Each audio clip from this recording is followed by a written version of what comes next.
Cette sculpture monumentale inachevée de Sphinx aurait pu être l'entrée principale de Château-Vallon. Je vais vous amener à présent à la rencontre des réalisations et des rêves de ce site né d'une utopie.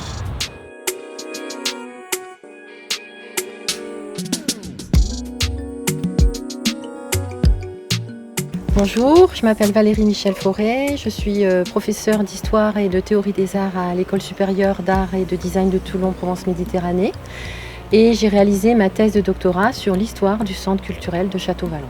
Ce lieu a été découvert par deux couples d'amis, Henri Comatis, artiste à l'époque, et sa femme Simone Comatis, et le couple Paquet, Gérard et Colette, lors d'un pique-nique où ils ont été saisis par la beauté du lieu et ils avaient décidé d'habiter dans ce quartier et notamment sur cette colline de Château-Vallon. Et quand ils ont vu la Bastide, l'aire de battage du blé, tout le potentiel imaginaire que ce lieu pouvait leur offrir, ils ont décidé de créer un centre de rencontres philosophiques, scientifiques. Nous nous trouvons aujourd'hui à l'entrée routière du site de Château-Vallon et nous allons découvrir à travers ce parcours en plusieurs étapes l'histoire du site et également comment s'est élaboré le concept environnemental de ce lieu qui se mérite physiquement et qui se mérite aussi intellectuellement et spirituellement par une graduation des différentes sculptures et édifices construits et envisagés par Comatis.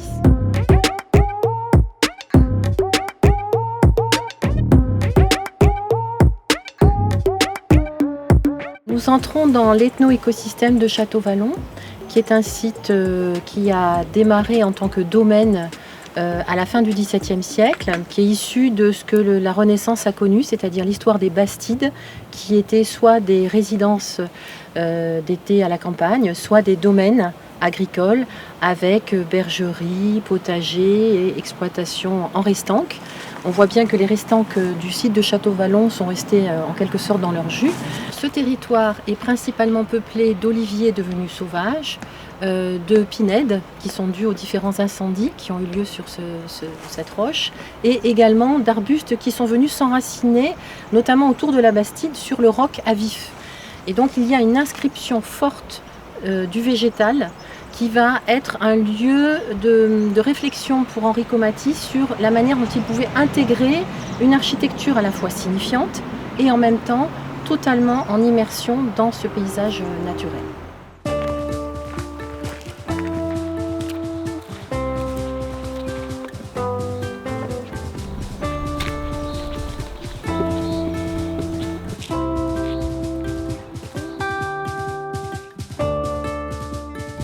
Les restanques témoignent de l'activité agricole du lieu, de son histoire, mais elles ont été aussi conceptuelles dans la fabrication de lignes de force, de l'architecture des salles d'accueil, du théâtre couvert pour Henri Comatis, qui a travaillé sur ce rapport entre une horizontalité prononcée de ces restanques qui va être renforcée, sublimée par l'horizontalité des édifices qui sont disposés en verticalité.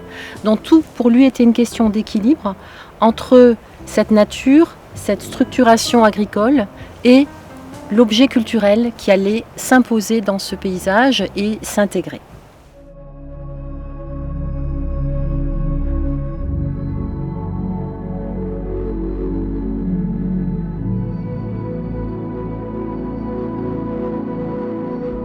Nous voici devant la Bastide qui s'est ancrée sur une première fortification du XIIe siècle sur les restanques et qui, en ce début du XVIIe siècle, va avoir éclore une exploitation agricole et ensuite, au cours du XVIIIe siècle, se diviser en plusieurs propriétaires qui représentent les différentes catégories socioprofessionnelles de l'ère toulonnaise qui séjournent plutôt à Toulon, le Revest, Hyères et Pierrefeu. La famille de Pierrefeu ayant été auparavant propriétaire du lieu.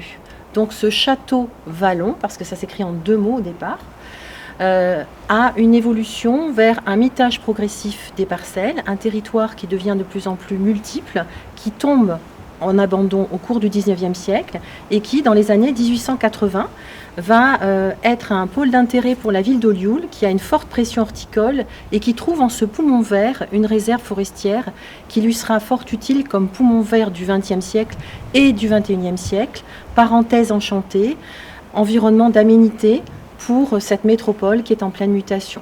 La Bastide de Château-Vallon, quand Comatis et Paquet la rencontrent avec leurs épouses, va être le premier pôle poétique, de création artistique et de diffusion. Entre 1965 et 1967, ils vont réhabiliter l'extérieur dans un premier temps. On va avoir des premières expositions de peinture, de sculpture et aussi des premiers spectacles qui vont permettre de financer la réhabilitation de cette petite restanque qui était au sud de la Bastide, qui va devenir un théâtre de poche et qui sera terminé en 1968. La Bastide a aussi une histoire qui est très intéressante comme lieu de résistance, qui est propre à l'image de Château-Vallon, lieu de résistance et de résilience de la nature et de la culture. Pendant la Deuxième Guerre mondiale, Georges Arnaud, l'écrivain du Salaire de la peur, qui a été publié en 1952, raconte qu'il a séjourné dans la Bastide de Château-Vallon, qui appartenait à la famille Méglet, et qui a hébergé nombre d'artistes et d'écrivains qui fuyaient l'Allemagne nazie, et notamment la prison. D'ailleurs, les premiers spectacles se sont faits à la bougie, dans l'esprit des lieux, le Genius Loci, et René Fouque de la compagnie Canandale est apparu sur scène pour rappeler cette essence même de l'histoire de la Bastide, ce patrimoine formidable de Château-Vallon, avec une bougie à la main.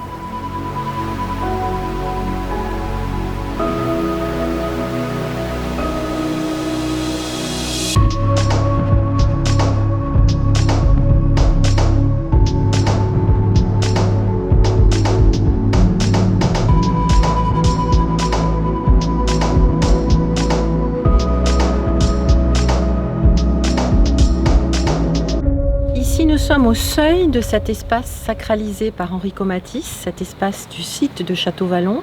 Nous sommes à l'entrée avec la volonté de travailler sur une élévation à la fois physique et spirituelle du visiteur. Donc il va monter, franchir cet escalier pour rentrer à l'intérieur de cet espace sacralisé avec deux vigies. D'un côté, une sculpture qui va incarner Salut, bienvenue, et de l'autre, aux hommes, avec ces trois personnages très simplifiés dans un travail de totémisation de la sculpture, une sculpture bloc qui va marquer l'entrée emblématique dans ce paysage culturel et naturel. Nous sommes rentrés dans l'espace d'accueil de Château-Vallon avec ces deux vigies, bienvenue, salut, aux hommes, de créativité et de méditation. Donc nous avons 4 sculptures qui vont accueillir le visiteur, qu'il soit scientifique, artiste ou public, et qui va aller se nourrir physiquement et se nourrir intellectuellement des différentes propositions du centre de rencontre.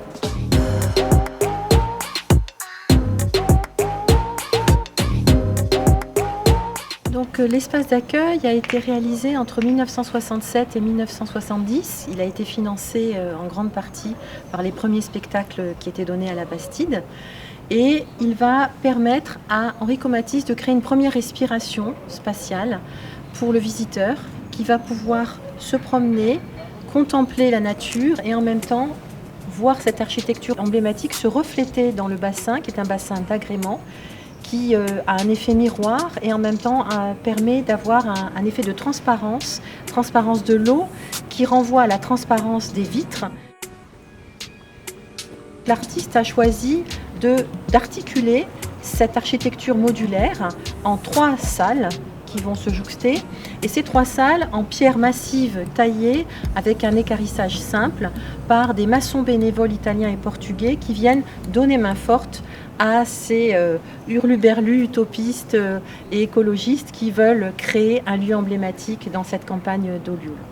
Donc cette architecture, elle est marquée, rythmée par ces piliers colossaux qui interagissent avec le verre, avec le fer et le bois qui est à l'intérieur pour un travail vraiment, une architecture à la Frank Lloyd Wright d'intégration dans le paysage.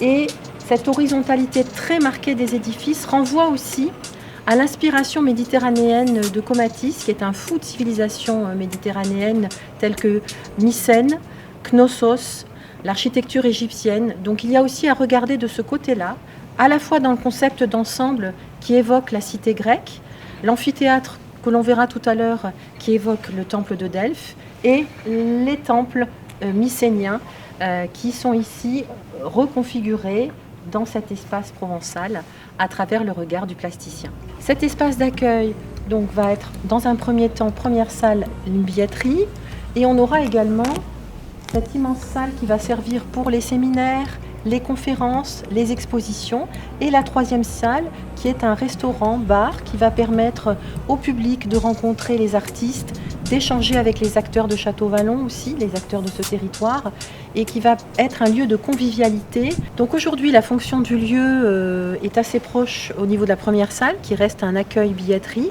mais ensuite, les espaces qui étaient dédiés à la réception des manifestations culturelles et scientifiques est devenu un espace de bureau.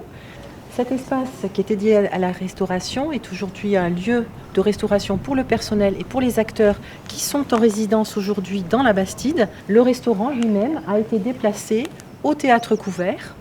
Et ce théâtre couvert, comme on peut le voir, est dans les proportions idéales comparées dans la progression architecturale à celle de l'espace d'accueil. Donc il représente à peu près le double en hauteur des espaces d'accueil. Et donc l'idée de Comatis était que depuis le bassin, on pouvait s'asseoir et avoir la sensation d'avoir une perspective et une illusion d'équité entre les deux types de bâtiments, alors qu'en réalité, l'un est le double de l'autre.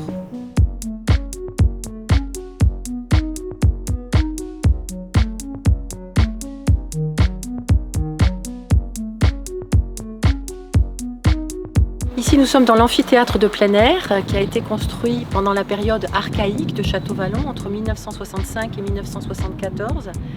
Il a été réalisé sur l'ancienne aire de battage du blé de la Bastide et a pu être financé dans sa construction grâce au premier spectacle donné dans la Bastide et le théâtre de Poche. Ce lieu a été envisagé par Comatis comme un théâtre grec. Sur l'inspiration de Jean Gilibert, qui était un compagnon du début de l'aventure de Château-Vallon, de cette épopée héroïque, et qui était à la fois homme de théâtre, mais également psychanalyste et psychiatre, féru de tragédie grecque, et qui donc leur a donné quelques exemples de méthodologie de construction d'un théâtre dionysiaque. Le culte de Dionysos était un culte qui était dédié donc à la scène, au théâtre, en dehors des villes, parce que justement pour avoir la liberté de parler, de mettre en débat la société et ses conventions, ce qui correspondait parfaitement au programme de Château-Vallon. Et Comatis s'est inspiré aussi du théâtre de Delphes, avec ce panorama magnifique sur la mer. D'ailleurs, ce panorama qui ne sera pas empêché par un mur de scène qui traditionnellement existe dans les théâtres grecs, mais justement Comatis a voulu laisser ce paysage servir de décor pour les pièces de théâtre et les pièces chorégraphiques, ce qui parfois a pu poser des problèmes d'acoustique. Mais en tout cas, ce lieu a été envisagé avec cette histoire originelle du théâtre antique.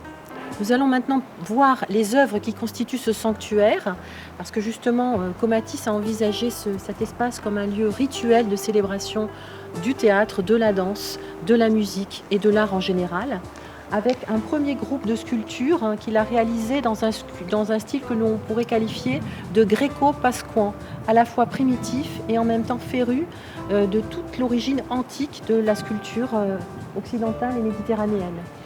Donc on a un premier groupe qui s'appelle les Forces de Lumière, qui s'oriente vers l'Est. On a l'Éveil à la vie, qui est la première sculpture qui accueille le public en bas.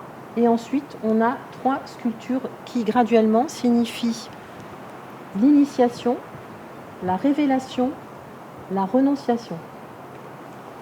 Ce groupe de forces de lumière se termine par un masque qui sert à la fois d'atlante et de décor, qui est un masque de comique, de comédie, qui va clore ce premier groupe.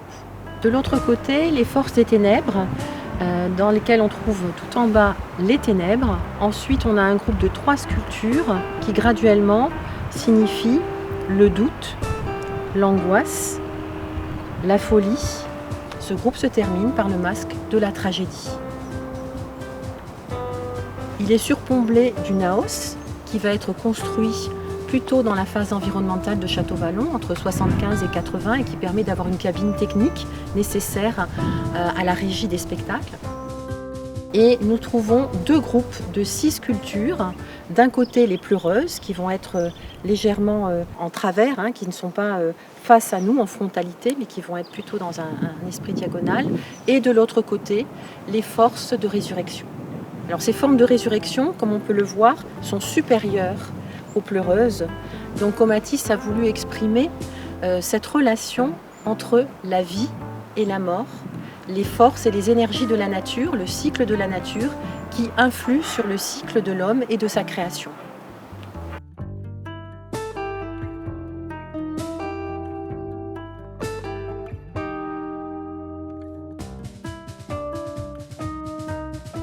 En poursuivant notre progression verticale vers le théâtre couvert, arrêtons-nous quelques instants pour observer le Naos, temple de l'unité tel que le définit Comatis. Le 1, le chiffre 1 est très important pour lui parce que le tout est interdépendant du 1. L'horizontalité marquée par le Naos peut se retrouver aussi sur les toitures de l'espace d'accueil. Henri Comatis avait envisagé sur les toits terrasses de cet espace d'accueil d'agrémenter de jardins suspendus, mais aussi de bancs pour la contemplation dédiés aux visiteurs. Et donc il y avait toute une série de bancs différents qui allaient ponctuer ces jardins suspendus qui nous permettaient d'accéder, de faire une pause dans notre accession ensuite au théâtre couvert.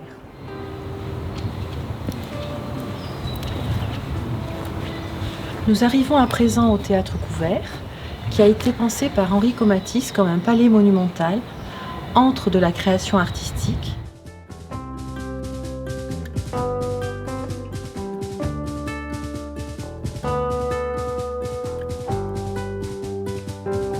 Nous nous situons à présent devant la fresque monumentale du théâtre couvert qui a été envisagée par Comatis dès sa rencontre avec le site de Château-Vallon. Elle est l'aboutissement de son grand œuvre architecturale et sculptée. Il l'a réalisée entre 1980 et 1984. Il décédera en 86. Sa dimension est monumentale. Elle fait entre 32 et 35 mètres de long sur 5 mètres de hauteur. Et elle est rythmée par 4 tableaux et 3 personnages qui vont servir de sorte de rythmique, de séparation de cette frise chronologique qu'on appelle les colonnes du ciel. Le premier tableau s'appelle « Avant la vie ». Ensuite, nous avons le printemps de la vie, l'automne de la vie et nous terminerons par « Après la vie ».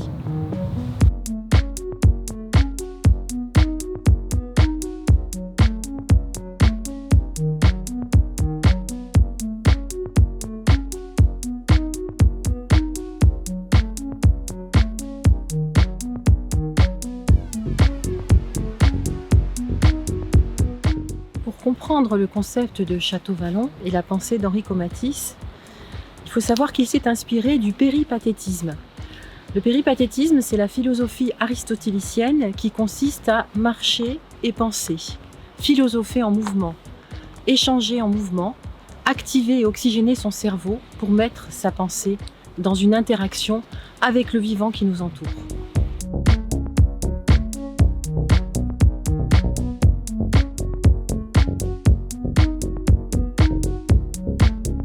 Ici, nous sommes à l'emplacement du projet de village cellulaire, qui était un complexe organique de maisons rondes destiné à l'hébergement, à la production et également à des bibliothèques, ateliers d'art plastique, destinés aux artistes et à rencontrer les publics. Il ne reste de ce grand projet d'ensemble qu'une seule maison ronde que l'on voit aujourd'hui, qui au départ était constituée de 12 chambres et qui aujourd'hui comporte 5 chambres et une pièce commune, et également un terrain aménagé en altiplano pour des spectacles en extérieur qui est relié au sentier de grande randonnée. Ce projet est en lien avec les studios du Baou que nous allons voir.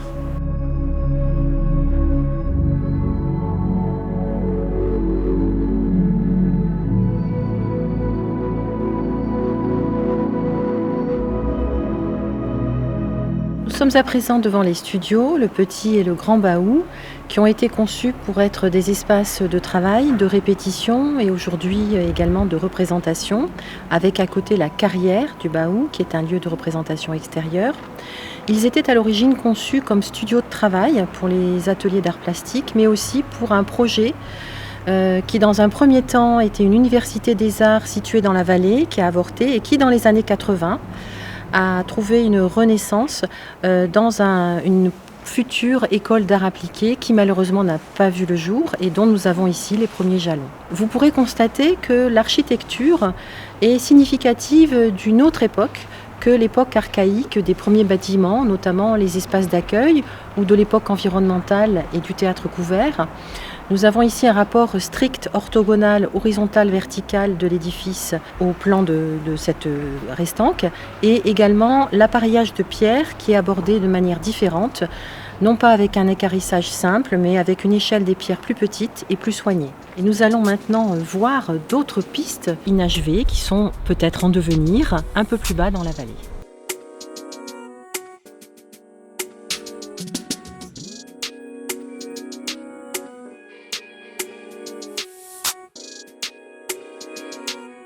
Ici, nous sommes dans un espace transitionnel entre le territoire olioulé et le centre culturel de Château-Vallon, qui était envisagé dans le plan d'ensemble original comme un endroit de rencontre, d'échange, un espace de jeu pour les enfants et en même temps une sorte de place publique sur laquelle, dans les années 70, pendant le festival de jazz, était installé un kiosque à musique qui était une sorte de scène ouverte, offerte aux jeunes artistes et musiciens du territoire qui venaient se produire avant les spectacles, en avant-scène, et ensuite les gens montaient à l'amphithéâtre voir les spectacles programmés dans le cadre du festival. Donc ce lieu a été précaire dans les années 70 et il a été pérennisé entre 1975 et 1980 par l'aménagement de bancs pour se poser, contempler le paysage, échanger, et de cette fontaine hexagonale qui marque l'idée d'une place publique, d'un forum, d'une agora. Cette agora qui se veut l'incarnation pour Comatis d'une entrée progressive dans le site. On passe d'abord par une place publique pour aller ensuite au palais monumental de l'Homme, dans lequel on va découvrir l'art du spectacle dans toutes ses incarnations. Cette enfilade de bancs qui a été envisagée par Comatis pour encadrer cette place villageoise a été réalisée avec les pierres de Château-Vallon.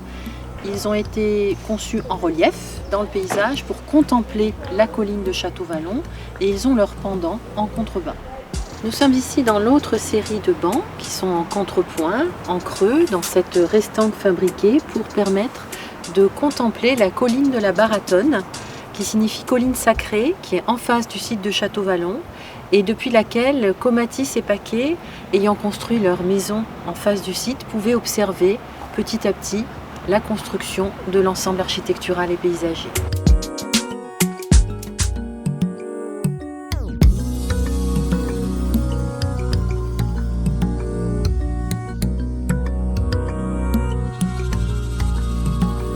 Aujourd'hui, Château-Vallon est à envisager comme espace potentiel, ni vide, ni saturé, dispositif insulaire, espace poétique et naturel à réactiver.